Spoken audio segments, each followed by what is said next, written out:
Hi guys, welcome to Studies SFDC and this is Manoj.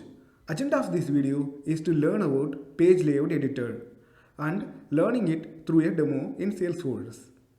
Page layout editors open when you click an existing page layout or while creating a new page layout in Salesforce setup.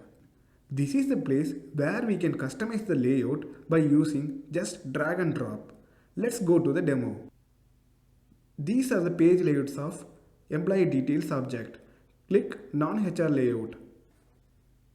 This is page layout editor. Here fields, buttons, quick actions, mobile and lightning actions, expanded lookups, related list and report charts.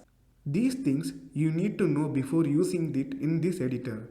So I will show how fields and buttons are arranged here. Let's go to the fields. Here in the fields header, 6 fields are visible. We can drag some more fields.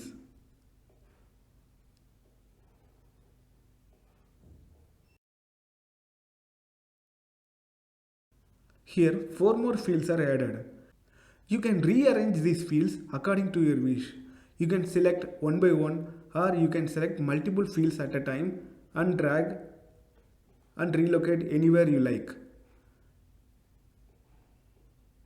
We can change the location of the fields here, so these fields will be visible to the user as I defined here in this page layout.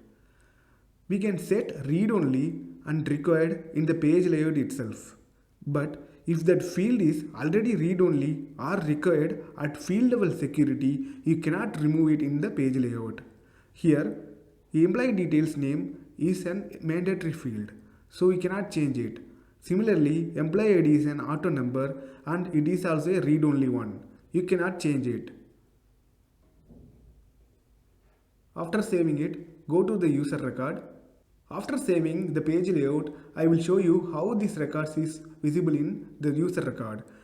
Here it is showing only 6 fields. Now I will refresh it so that the changes in page layout will be applied in that user record level. After refresh, you can see in the details view that 4 fields which we have added has been shown here and the relocation also changed as per what we changed in the page layout. We will see other details which we not covered in this page layout editor video in our upcoming videos. Thank you guys. Subscribe to our channel to see more such videos.